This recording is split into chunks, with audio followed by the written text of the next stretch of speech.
Hello guys, నా పేరు మైత్రాబాద్. My channel ప్రకారం మన ఛానల్ సబ్స్క్రైబ్ చేసుకోకపోతే ఇప్పుడు సబ్స్క్రైబ్ చేసుకోండి. పక్కనే ఉన్న బెల్ ఐకాన్ క్లిక్ చేసి ఆల్లో పెట్టుకోండి. నా ఫర్దర్స్ మిస్ అవ్వకుండా చూడొచ్చు. చాలా మంది చూస్తున్నారు కానీ సబ్స్క్రైబ్ చేసుకోవట్లా. So please try to subscribe and click the bell icon also. So ఈ వీడియో చేయడం వల్ల అంటే నాకు ఎక్కువ వ్యూస్ రావని తెలుసు, ఎందుకంటే ఈ టాపిక్ ఎక్కువ మందికి రీచ్ అవ్వదని నాకు తెలుసు. బికాస్ ఇదేమంత కాంట్రవర్షియల్ టాపిక్ కాదు. ఇది అంటే క్లిక్ బైట్ లేదంటే రేజ్ బైట్ థంబ్నెయిల్స్ లాంటివి పెట్టడానికి కూడా అవకాశం లేనిది, స్కోప్ లేని కైండ్ ఆఫ్ కంటెంట్. సో అలాంటిది అయినప్పటికీ కూడా ఎందుకు చేస్తున్నానంటే ఐ ఫెల్ట్ సో హ్యాపీ. అంటే ఆ అమ్మాయిని ఎలాగో తిరిగి తీసుకురాలేం, కానీ అట్లీస్ట్ ఒక కైండ్ ఆఫ్ న్యాయం జరిగింది. ఒక కైండ్ ఆఫ్ అని ఎందుకంటున్నాను అనేది కూడా వీడియోలో చెప్తాను. అండ్ ఈ టాపిక్ ఎందుకు మాట్లాడుతున్నానంటే, ఎందుకు రైజ్ చేశానంటే, ఇలాంటి ఒక సంఘటన భారతదేశంలో జరిగితే ఏంటి పరిస్థితి అనే దానికి అంటే ఆ థాట్ మైండ్లో తిరుగుతోంది. ఇంకా పూర్తి స్థాయిలో అది కూడా ఇంకా కంప్లీట్ అవ్వలేదు. బట్ బిలీవ్ మీ, అసలు నేను ఇంకా ఈ టాపిక్ గురించి వీడియో చేద్దాం అనుకునే టైంకే ఇంకొక ఇన్సిడెంట్ జరిగిపోయింది ఇండియాలో. ముంబైలో ఒక కన్స్ట్రక్షన్ బ్రిడ్జ్ ఆఫ్ ఫ్లైఓవర్ ఏదో కడుతున్నారు అక్కడ, మెట్రోదో మొత్తానికి. సో దాని స్లాబ్ ఒకటి పైనుంచి కింద పడిపోయి ఒక ఆటో మీద పడిపోయింది. ఒక పర్సన్ చనిపోయారు, ముగ్గురు చాలా సివియర్గా ఇంజూర్ అయ్యారు. సో ఈ కేసులో ఏదైతే జరిగిందో, ఇప్పుడు జాహ్నవి కందుల విషయంలో ఏదైతే జరిగిందో, సో అలాంటి ఒక ఒక ఒక ప్రమాదమే ఇక్కడ కూడా జరిగినట్టే కదా సిమిలర్గా. మరి ఇలాంటి కైండ్ ఆఫ్ రెస్పాన్స్ మనం ఇండియన్ గవర్నమెంట్ నుంచి చూస్తామా? ఇంత పెద్ద మొత్తంలో మనం ఇండియన్ గవర్నమెంట్ నుంచి ఎవరైతే చనిపోయారో ఆ వ్యక్తి యొక్క కుటుంబానికి వెళ్ళడం మనం చూస్తామా? ఆ క్వశ్చన్ ఉంది నాలో. సో అందుకే ఈ వీడియో చేస్తున్నాను. ఈ వీడియోకి ఎక్కువ వ్యూస్ రావని నాకు తెలుసు, అండ్ షేర్ చేయండి వీలైతే. బట్ ఎంతమంది షేర్ చేస్తారో కూడా నాకు తెలీదు. అండ్ వీడియో మొత్తం చూసిన తర్వాత ఈ వీడియోలో నేను చెప్పిన పాయింట్స్ రైట్ అనుకుంటే ఆర్ యూస్ఫుల్ అనుకుంటే లైక్ చేసి హై పాయింట్స్ ఇవ్వడానికి ట్రై చేయండి, సో దట్ ఎక్కువ మందికి వీడియో రీచ్ అవ్వడానికి ఛాన్స్ ఉంటుంది. సో ఫస్ట్ ఆఫ్ ఆల్ 2023 జనవరిలో జరిగిన ఇన్సిడెంట్ ఇది. జాహ్నవి కందుల అనే ఒక అమ్మాయి, ఆంధ్రప్రదేశ్లోని అదోని అనే ఒక ప్రాంతానికి చెందిన ఒక అమ్మాయి. సో ఏమో అదోని రైట్ అయినా నా pronunciation, if I'm wrong sorry. So అదోనా ఏమో మరి. సో ఆ అదోని అనే ప్రాంతానికి చెందిన అమ్మాయి. సో ఆ అమ్మాయి యునైటెడ్ స్టేట్స్లోని సియాటిల్లో ఉంటుంది. ఆ రోజు అమ్మాయి రోడ్ క్రాస్ చేస్తోంది. అది యాక్చువల్గా 40 kmph జోన్ అది. సో ఆ జోన్లో 40 కిలోమీటర్స్ కంటే ఎక్కువ స్పీడ్లో వెళ్ళకూడదు. సో ఆ జోన్లో ఒక పోలీస్ ఆఫీసర్ ఉన్నాడు, అతని పేరు కెవిన్ డేన్. అతనితో పాటుగా ఇంకొక ఆఫీసర్ కూడా ఉన్నాడు. సో వీళ్ళిద్దరూ కూడా అక్కడ చాలా స్పీడ్గా వెళ్తున్నారు. ఎంత అంటే 119 km/h, అంటే ఆల్మోస్ట్ 3 times, 3 రెట్లు ఎక్కువ వేగంతో ఆ ప్రాంతంలో వెళ్తున్నారు అనమాట. సో అసలు ఈవెన్ నోటీస్ చేయడానికి కూడా అసలు అవకాశమే లేని స్పీడ్లో వెళ్తున్నారు వాళ్ళు. సో ఆ టైంలో ఈ అమ్మాయి రోడ్ క్రాస్ చేస్తోంది. సో వాళ్ళు చాలా స్పీడ్గా వెళ్తుండడం వల్ల ఈ అమ్మాయిని గుద్దేశారు. అమ్మాయి స్పాట్లో చనిపోయింది. వీళ్ళు అంత స్పీడ్గా వెళ్ళడానికి కారణం ఏంటంటే, ఒక ఫోన్ కాల్ వచ్చిందనమాట వీళ్ళకి. అదేంటంటే ఆ ప్రాంతంలో ఒక డ్రగ్స్ రిలేటెడ్గా ఏదో కేసు ఉందని చెప్పి ఆ ప్రాంతంలో వాళ్ళకి ఏదో కాల్ వచ్చిందంట. సో ఎమర్జెన్సీ కాల్ వచ్చింది డ్రగ్ ఓవర్ డోస్ రిలేటెడ్గా. సో దానికి రెస్పాండ్ అవ్వడం కోసం వాళ్ళు చాలా స్పీడ్గా వెళ్తున్నారు. అండ్ నార్మల్గా వెళ్తున్నారు కంటే ఎక్కువ స్పీడ్గా వెళుతూ ఇంటర్సెక్షన్స్ ఏవైతే ఉంటాయో ఆయా ప్రాంతాలకు వచ్చినప్పుడు ఈవెన్ సైరన్ కూడా ఉపయోగిస్తూ చాలా స్పీడ్గా అయితే వెళ్తూ వచ్చారు. సో అంత స్పీడ్గా వెళ్తూ ఉండడం వల్ల ఈ అమ్మాయి రోడ్ క్రాస్ చేస్తున్నప్పుడు ఈ అమ్మాయిని అయితే గుద్దేశారు. తన స్పాట్లో చనిపోయింది. అండ్ నిజంగా దారుణం అది. అయితే ఇంతకంటే దారుణమైన విషయం ఏంటంటే, ఈ అమ్మాయి చనిపోయిన కొన్ని నెలల తర్వాత ఒక వీడియో బయటకు వచ్చింది. చాలా నెలల తర్వాత ఒక వీడియో బయటకు వచ్చింది. అది బాడీ కెమెరా. ఈ సియాటిల్ పోలీస్ ఆఫీసర్స్ ఎవరైతే ఉంటారో వాళ్ళందరికీ కూడా బాడీ క్యామ్స్ ఉంటాయి. సో ఆ బాడీ క్యామ్లో అది రికార్డ్ అయిందనమాట. సో ఈ కెవిన్ డేన్ అనే పర్సన్తో పాటుగా ఇంకొక పోలీస్ ఆఫీసర్ కూడా ఉన్నాడని చెప్పారు కదా, అతని పేరు ఆర్డరర్. ఈ ఆర్డరర్ అనే పర్సన్ జాహ్నవి కందులని మాక్ చేస్తూ, తనని అసలు ఏమాత్రము మనిషిలా కూడా గుర్తించకుండా చాలా తీసిపారేస్తున్నట్టుగా మాట్లాడి చాలా మాట్లాడాడు అనమాట. తను చనిపోయిందని చెప్పాడు. తర్వాత నవ్వాడు, నవ్వుతూ వెటకారంగా, రెగ్యులర్ పర్సన్ జస్ట్ ఒక చెక్ రాస్తే సరిపోద్ది, ఒక $11,000 రాస్తే సరిపోద్ది, and she's 26 anyway, she had limited value అన్నాడు అనమాట. సో ఒక మనిషి ప్రాణానికి అంత విలువ ఏమీ లేదు, ఏముందిలే 26 ఏళ్ళు అంతే కదా, అంత వాల్యూ ఏం చేయదులే, ఓ $11,000 చెక్ రాస్తే సరిపోద్దులే అన్నట్టుగా మాట్లాడాడు అనమాట. అది చాలా అంటే చాలా దారుణం. అది రక్తం మరుగుతుంది ఆ వీడియో చూస్తే ఇప్పటికీ కూడా. అలాంటి కైండ్ ఆఫ్ మాటలు వచ్చినాయి అక్కడ. సో ఇది యాక్చువల్గా అప్పుడు మాట్లాడిందే, బట్ ఆ తర్వాత బయటకు వచ్చిందనమాట. సో అతను డానియల్ ఆర్డర్, ఐ థింక్ వీళ్ళిద్దరూ ఒకటే వెహికల్లో లేరనుకుంటా. సో ఈ డానియల్ ఆర్డర్ అనే పర్సన్ వేరే దగ్గర ఉన్నాడు. సో అతనితో ఈ డేన్ అనే పర్సన్ మాట్లాడుతున్నాడు. సో ఆ మాట్లాడుతున్న క్రమంలో అది రికార్డ్ అయింది మొత్తం అంతా కూడా. ఆ కన్వర్జేషన్ అంతా కూడా రికార్డ్ అయింది. సో అది తర్వాత ఒక మెయిన్ బ్యాక్‌లాష్‌కి కారణమైంది. మొత్తం అమెరికా అనే కాదు, ఇండియాలో కూడా చాలా పెద్ద స్థాయిలో బ్యాక్‌లాష్ అయితే వచ్చింది ఆ ఇన్సిడెంట్ మీద. ఎందుకంటే ఒక మనిషికి అంత తక్కువ వాల్యూనా? ఈ వేరే కంట్రీస్ అనుకుంటూ మనోళ్ళందరూ కూడా సంకలు గుద్దుకుంటూ వెళ్ళిపోతుంటారు కదా! ఆ వేరే కంట్రీస్‌లో ఎస్పెషల్లీ అమెరికానే మెయిన్ అనుకుంటూ మనోళ్ళందరూ వెళ్తూ ఉంటారు కదా! సో అలాంటి అమెరికాలో మనోళ్ళ పరిస్థితి ఇదా? అసలు కనీసం వాల్యూ లేదా? అనే ఒక పాయింట్ చాలా అంటే చాలా బలంగా వినపడింది ఆ టైంలో. సో ఇంకా ఇమ్మీడియేట్‌గా ఇండియన్ కన్సులేట్ ఏదైతే ఉంటుందో సియాటిల్‌లో వాళ్ళు దీని మీద ఇష్యూనైతే రైజ్ చేశారు. సో లోకల్ అథారిటీస్‌కి దీని గురించి కంప్లెయింట్ అయితే ఇచ్చారు. అండ్ ఆ రిమార్క్స్ ఎప్పుడైతే బయటకొచ్చాయో బయటకొచ్చిన తర్వాత జూలై 2024లో ఈ ఆర్డర్ అనే పర్సన్‌ని ఫైర్ చేశారు. తర్వాత జాన్వరి 2025లో కూడా ఈ కెవిన్ డేవ్ అనే పర్సన్‌నైతే ఫైర్ చేశారు. సో పర్టిక్యులర్‌గా ఇంత అమౌంట్ అని ఏమి ఇవ్వలేదు నష్టపరిహారం అప్పటికైతే. సో డిసెంబర్ 2025లో మటుకు అంటే ఫైర్ చేయడానికి ముందు డేవ్‌కి ఏంటంటే ఒక $5,000 ఫైన్ అయితే వేశారనమాట. సో అతన్ని second degree negligent driving case కింద అతన్ని చార్జ్ చేసి $5,000 ఫైన్ అయితే కట్టమని చెప్పారు. అండ్ 40 kmph జోన్‌లో 119 kmpHలో వెళ్ళినందుకు. అది కూడా డ్రగ్ ఓవర్‌డోస్ కాల్ కోసం వెళ్ళాడు అనే పాయింట్‌ని కన్సిడర్ చేశారు. ఇఫ్ ఇన్ కేస్ లేదంటే అది ఇంకా outright rash driving from a police officer itself. So వేరేగా పీపుల్ ఎవరైనా మిస్టేక్ చేస్తే అక్కడ ఖచ్చితంగా రూల్స్ చాలా హార్ష్‌గా ఉంటాయి. సో ఎవరైనా కొంచెం నార్మల్ జోన్‌లో 40 జోన్‌లో ఒక 50లో వెళ్ళినా కూడా అక్కడ చాలా హార్ష్ రూల్స్ ఉంటాయి. హార్ష్ ఇంప్రిజ్‌మెంట్ ఉంటది. లేదంటే హార్ష్ ఫైన్స్ ఉంటాయి. ఇవన్నీ ఉంటాయి. సో అలాంటి ఒక సిట్యుయేషన్‌లో ఒక పోలీస్ ఆఫీసర్ అంత స్పీడ్‌గా ఎందుకెళ్ళాడంటే దీని కారణంగా అని చెప్పి వాళ్ళు తప్పించుకున్నారనమాట. ఇన్‌ఫాక్ట్ ఆఫ్‌కోర్స్ ఆ కాల్ కూడా వచ్చింది. అది కూడా ప్రూవ్ అయింది కాబట్టి అతను తప్పించుకున్నాడనమాట. So lack of insufficient evidence అనే పాయింట్‌ని కన్సిడర్ చేసి ఈ కింగ్స్ కౌంటీ ప్రాసిక్యూటర్స్ ఆఫీస్ ఏదైతే ఉంటుందో అతని మీద క్రిమినల్ ఛార్జెస్ ఏవైతే వేశారో వీళ్ళు పెట్టిన కేసు ఆధారంగా వాటన్నిటిని కూడా తీసేసి అతనిది ఏ తప్పు లేదు. అంటే తప్పు ఉంది ర్యాష్ డ్రైవింగ్. బట్ అంత మాత్రాన అతను కావాలని చేసింది కాదు. అది హత్య కిందకి రాదు. దాన్ని హత్య కింద పరిగణింపబడదు. అతను ఈ టైప్ ఆఫ్ నేరం చేశాడు అని చెప్పి దాన్ని కన్సిడర్ చేయలేమని చెప్పి అవి కొట్టేశారు. సో అతనికైతే ఎటువంటి శిక్ష పడలేదు. సో తర్వాత ఈ కేసు అలా కంటిన్యూ అవుతూ వచ్చింది.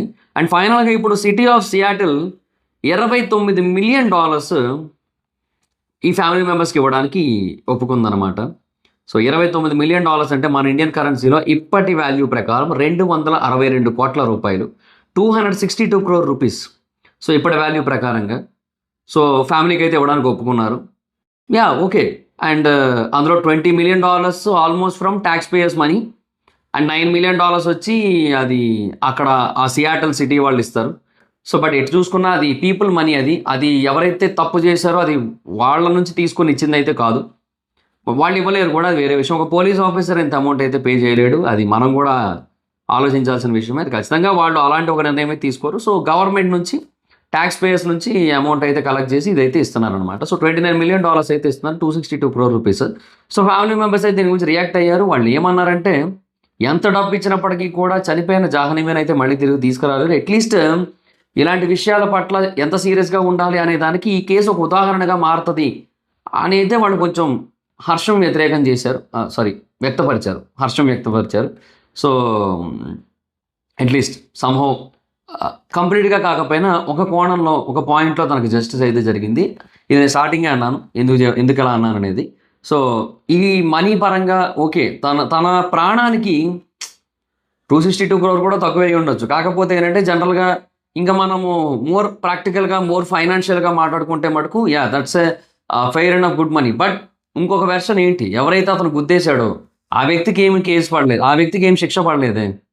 ఆ వ్యక్తి అయితే బాగా హ్యాపీగా స్వేచ్ఛగా తిరుగుతున్నాడే. మేబీ కొన్నాళ్ళ తర్వాత అతను మళ్ళీ జాబ్లో కూడా తీసుకుంటూ ఉండొచ్చేమో, చెప్పలేము.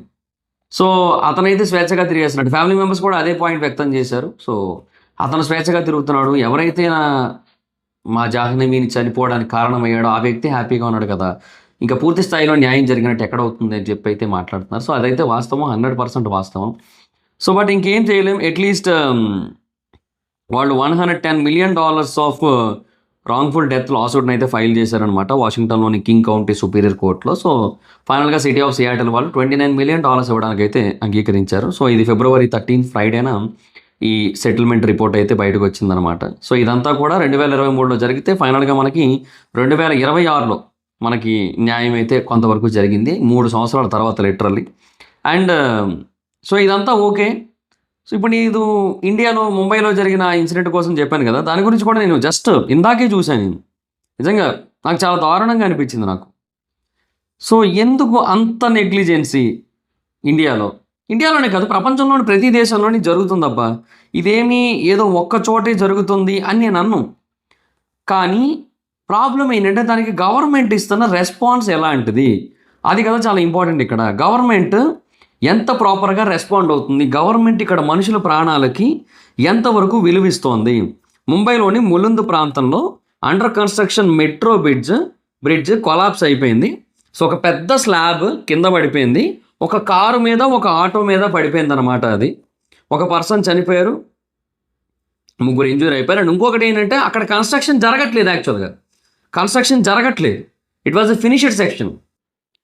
సో ఆల్రెడీ ఫినిష్ అయిపోయిన సెక్షన్, అది వేరే దగ్గర కన్స్ట్రక్షన్ నడుస్తుంది, బట్ బ్రిడ్జ్ అయితే ఇంకా పూర్తి అవ్వలేదు. ఆ మెట్రో బ్రిడ్జ్ అయితే ఇంకా ఫినిష్ అవ్వలేదు. సో అలాంటి ఒక చోట ఇది కూలిపోయింది, ఒక పర్సన్ చనిపోయారు, 3 ఇంజూర్ అయ్యారు. వాళ్ళకి ఏంటి జస్టిస్? 262 కోట్లు వద్దబ్బా భారతదేశం కరెన్సీ ప్రకారం. సరే, Seattle United states of America వాళ్ళ జీడిపిలు వాళ్ళ రెవెన్యూలు వేరు కాబట్టి వాళ్ళు $29 మిలియన్ ఇచ్చుండొచ్చు, 262 crores ఇచ్చుండొచ్చు. సో మనం భారతదేశంలో అంతే ఎగ్జాక్ట్గా ఇవ్వాలి అని ఎక్స్పెక్ట్ చేయకూడదు మనం కూడా. సో బట్ ఇండియా జీడిపిని అండ్ యుఎస్ఏ జీడిపిని కంపేర్ చేసుకుంటే మనకు ఆల్మోస్ట్ ఇండియా జీడిపి కూడా కొంచెం బెటర్ పొజిషన్లోనే ఉంది కదా. సో యునైటెడ్ స్టేట్స్ జీడిపి ప్రస్తుతానికి $30.5 ట్రిలియన్ ఉంది 2026 నాటికి. ఇండియాదేమో $4.2 ట్రిలియన్ దగ్గర ఉంది. So it is more than 11, 12, 13, 14%. It's nearly 13 to 14% కదా. సో 13% ఆఫ్ జీడిపి అయితే ఉంది కదా మన దగ్గర. అఫ్ కోర్స్ పాపులేషన్ కూడా చాలా ఎక్కువ కాబట్టి దాన్ని కూడా కన్సిడర్ చేద్దాం దాన్ని కూడా కన్సిడర్ చేద్దాం మనం. ఎందుకంటే యూఎస్తో కంపేర్ చేసుకుంటే మనం ఆల్మోస్ట్ 4 times మోర్ పాపులేషన్ని కలిగి ఉన్నాం మనం. So 4 times more population and 14% of GDP. So వాళ్ళ జీడిపిలో మనం 14%లో ఉన్నాం కాబట్టి. సో 14% ప్రకారంగా చూసుకుంటే సో 262 crores మనం అప్రాక్సిమేట్లీ ఎంత ఇవ్వచ్చు? 26 crores ప్లస్ దాంట్లో మళ్ళీ ఒక 4% అంటే అప్రాక్సిమేట్లీ అదొక 10 crores, ఒక 36 crores or 37 crores మనం ఇవ్వచ్చు. ఓకే, ఏది జీడిపి ప్రకారంగా చూసుకుంటే. బట్ ఇక్కడ 4 times మోర్ పాపులేషన్ ఉంది కాబట్టి సరే, జస్ట్ డూ వన్ థింగ్, దాన్ని బై 4 చేద్దాం. 37 crores బై 4 చేద్దాం. 9.25 ఎంతో వస్తుంది. సరే, రౌండ్ ఫిగర్ 9 crores అనుకుందాం. Can Indian government give that? 9 కోట్లు ఇండియన్ గవర్నమెంట్ ఇవ్వగలుగుతుందా చనిపోయిన వ్యక్తికి? ఇప్పుడు అక్కడ జీడిపిని ఇక్కడ జీడిపిని కంపేర్ చేసుకొని, అక్కడ పాపులేషన్ ఇక్కడ పాపులేషన్ కంపేర్ చేసుకొని నేను చెప్పిన అమౌంట్ అది. సో నేను న్యాయంగానే చెప్పాను. నేను 9 కోట్లు ఇప్పుడు ఇవ్వగలదా అట్లీస్ట్ ఇండియన్ గవర్నమెంట్ ఆ చనిపోయిన వ్యక్తికి? ఇవ్వదు కూడా. వాళ్ళు తిప్పి కొడితే 10 లక్షలు, 20 లక్షలు, మ్యాక్సిమం 25 లక్షలు, అంతే, అంతకు మించి ఇవ్వరు. ఇదే జరుగుతుంది చూడండి. కావాలి వాడు 10 లక్షలు అనౌన్స్ చేస్తారు మహా అయితే, ఇంజూర్ అయిన వాడికి 2 లక్షలు అనౌన్స్ చేస్తారు మహా అయితే, అంతే. ఇదే జరుగుతుంది. This is what will happen, అంతే. సో ఎందుకు ఇలా? మన దగ్గర ఎందుకు అంత సీరియస్నెస్ లేదు? మన దగ్గర ఎందుకు పీపుల్లో ఆ అడ్జస్టింగ్ మైండ్ సెట్ ఉంది? సో సియాటల్లో కూడా వీళ్ళు వేసింది $110 మిలియన్ కేసు. వీళ్ళు కేసు వేసింది అంటే ఆల్మోస్ట్ 29 అంటే నియర్లీ 30 కదా. సో ఆల్మోస్ట్ 4 times వీళ్ళు దీనికి కేసు వేశారు. సో ఆల్మోస్ట్ 1000 crores పెనాల్టీ కోసం వాళ్ళు కేసు వేశారు. So they got around 262 crores or something. ఇండియాలో కనీసం ఒక 50 కోట్లకి ఫైన్ కోసం పెనాల్టీ కోసం కేసు వేస్తే మనకు 9 crores రాదా? ఎందుకు రాదు? ఎందుకు రాకూడదు? ఎందుకు రావద్దు? కానీ రాదు అది. సో ఇక్కడే ఇండియా బేసిక్గా ప్రజల గురించి ఆలోచిస్తోంది ఓ పక్క, కాదని నేను అన్ను. అసలు గవర్నమెంట్ మనుషుల కోసం ఆలోచించట్లేదు, ప్రజల కోసం ఆలోచించట్లేదు, కంప్లీట్గా గవర్నమెంట్ వాళ్ళ స్వార్థమే చూసుకుంటుందని నేను అన్ను. కానీ మనం కొన్నిసార్లు వేరే దేశాలతో కూడా కంపేర్ చేసుకుంటున్నప్పుడు మనిషి ప్రాణానికి ఎక్కడైనా ఒకటే విలువ ఉంటుందనేది కొంచెం అర్థం చేసుకొని, కొన్ని తప్పిదాల కారణంగా మనుషులు చనిపోతున్నప్పుడు, అది వాళ్ళ తప్పేమీ లేకుండా ప్రభుత్వాలు చేస్తున్న తప్పుల కారణంగా చనిపోతున్నప్పుడు వాళ్ళకి ప్రభుత్వమే చాలా పెద్ద స్థాయిలో నష్టపరిహారం ఇవ్వాలండి. అది ఖచ్చితంగా వాళ్ళ లైఫ్ సెటిల్ అయిపోయే విధంగా ఉండాలి. 10 లక్షలు ఇచ్చి చేతులు దులిపేసుకొని 20 లక్షలు ఇచ్చి చేతులు దులిపేసుకోవడం కాదు. అది ఇక్కడ చెప్పే పాయింట్. ఇంకేం చెప్తాం? సో ఈ మార్పు రావాలి ఇండియాలో. ఆ మార్పు వస్తే బాగుంటుంది అప్పుడు. బట్ ఐఎమ్ నాట్ ష్యూర్ అది వస్తుందని నేనైతే అనుకోవట్లేదు. బట్ హోపింగ్ ఫర్ దట్ అంతే. అట్లీస్ట్ ఇలాంటి ఇన్సిడెంట్ జరిగినప్పుడు అట్లీస్ట్ క్లారిటీ తెచ్చుకొని, మనలో ఆ సొసైటీలో ఆ మార్పు తెచ్చుకొని, అట్లీస్ట్ అవేర్నెస్ అనేది బిల్డ్ చేసుకొని, ఒకరినొకరు క్వశ్చన్ చేసుకునే స్టేజ్లో ఉండి, సో ఇలాంటి వాటి విషయంలో డెఫినెట్గా గవర్నమెంట్లు చాలా పెద్ద స్థాయిలో రియాక్ట్ అవ్వాలి. రియాక్ట్ అవ్వడం వేరు, పెద్ద స్థాయిలో రియాక్ట్ అవ్వడం వేరు. ఎందుకంటే రియాక్ట్ అవుతారు, ఖచ్చితంగా అవుతారు. అయ్యో చాలా దారుణం, దారుణాతి దారుణం, ఈ దారుణం మహాదారుణం, ఇలాంటివన్నీ పెడతారు వాళ్ళు, అందులో నో డౌట్. బట్ తర్వాత 10 లక్షల ఎక్స్గ్రేషియా అంటారు, లేదంటే 20 లక్షల ఎక్స్గ్రేషియా అంటారు. వై? ఎందుకంత తక్కువ? సో సియాటిల్లో ఎందుకు ఒక మనిషి ప్రాణానికి అంత విలువ? ఇండియాలో ఎందుకు ఒక మనిషి ప్రాణానికి ఇంత తక్కువ విలువ?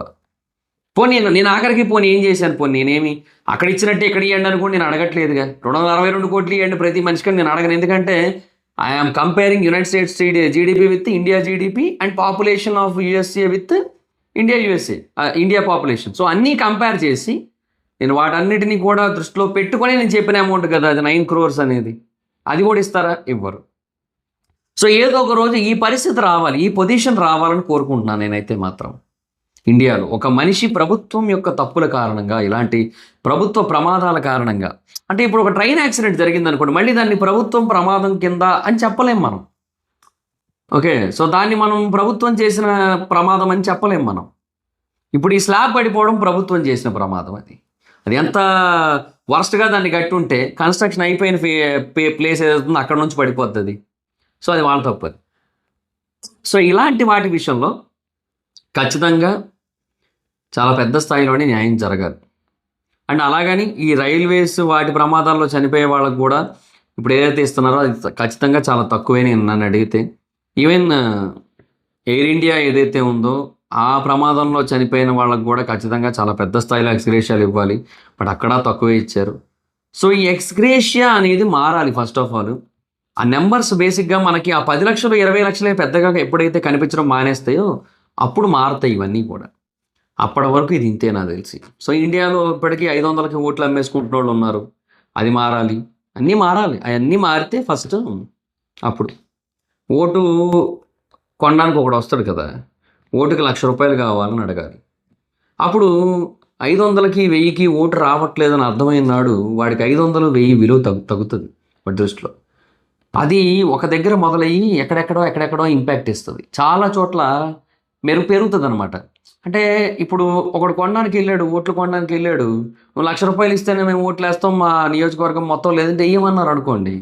వాడికి పొద్దున్న ఏదైనా ప్రమాదం జరిగితే ఎక్స్గ్రేషియాలు అనౌన్స్ చేసేటప్పుడు, మరి బాబు అక్కడ ఓటు మనకి ₹1,00,000 దొరుకుతుంది, మనకి 500 ₹1,000 ఓట్లు దొరికే రోజులు పోయాయి. సో ఇప్పుడు 20 లక్షలు ఇస్తే ఏమొస్తుంది, అక్కడ ఏం మిగలదాడా, కనీసం ₹1,00,00,000 ఇవ్వాలి, అది వస్తుంది. ఆ ఆలోచన బిల్డ్ అవుతుంది. అయితే ₹1,00,000 అడిగితే ఎవరివ్వరు, ₹1,00,000 అడిగితే ఓటుకి ఎవడివ్వడు. సో అప్పుడు ఆటోమేటిక్గా వాడు నిజాయితీగా ముందుకెళ్తాడు. ఎలక్షన్స్లో ఎవడికి ఓట్లు పడాలో ఆడికే పడతాయి, ఎవడికి వెళ్ళాలో ఆడే గెలుస్తాడు. ఆ తర్వాత అంతా నిజాయితీగా జరుగుతుంది. దాని పని చేసుకుంటూ వెళ్ళిపోద్ది సిస్టమ్. ఎప్పుడైతే దాని పని చేసుకుంటూ వెళ్ళిపోద్దో అందరూ హ్యాపీగా ఉంటారు.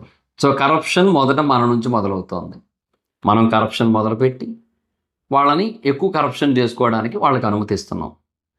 అది మారాలి ఫస్ట్ ఆఫ్ ఆల్. అది మారితే అన్నీ మారుతాయి, అన్నీ బాగుంటాయి. Okay, so that's it guys. So ఇంతవరకు చూశాక మీకు నచ్చితే ఈ వీడియో లైక్ చేయండి. హై పాయింట్స్ ఏమైనా ఉంటే మీ దగ్గర హై పాయింట్స్ ఇవ్వండి. So that's guys, thanks for watching the video. ఈ వీడియో మీకు మరీ నచ్చితే మీ సోషల్ మీడియా ప్లాట్ఫామ్స్లో షేర్ చేయండి, like Facebook, WhatsApp, Twitter, Insta, వీటన్నిటిలోని కూడా. అండ్ ఇప్పుడు ఎవరైనా మన ఛానల్ సబ్స్క్రైబ్ చేసుకోకపోతే ఇప్పుడే సబ్స్క్రైబ్ చేసుకోండి, పక్కనే ఉన్న బెల్ ఐకాన్ క్లిక్ చేసి ఆల్లో పెట్టుకోండి, నా ఫర్దర్ వీడియోస్ మిస్ అవ్వకుండా చూడొచ్చు. చాలా మంది చూస్తున్నారు కానీ సబ్స్క్రైబ్ చేసుకోవట్లా, so please try to subscribe and click the bell icon also. నా ఇన్స్టాగ్రామ్ ఐడి జబర్దస్త్ మైదర్, అక్కడ కూడా వచ్చినట్టు ఫాలో అవ్వచ్చు. Thank you so much guys. మీరు ఏదైనా ఒక టాపిక్ గురించి మీరు వీడియో చేయమని అడగాలనుకుంటే నాకు ఇన్స్టాలో DM చేయండి, నేను గురించి వీడియో చేయడానికి ట్రై చేస్తాను. Thank you, by by, meet next video, by by.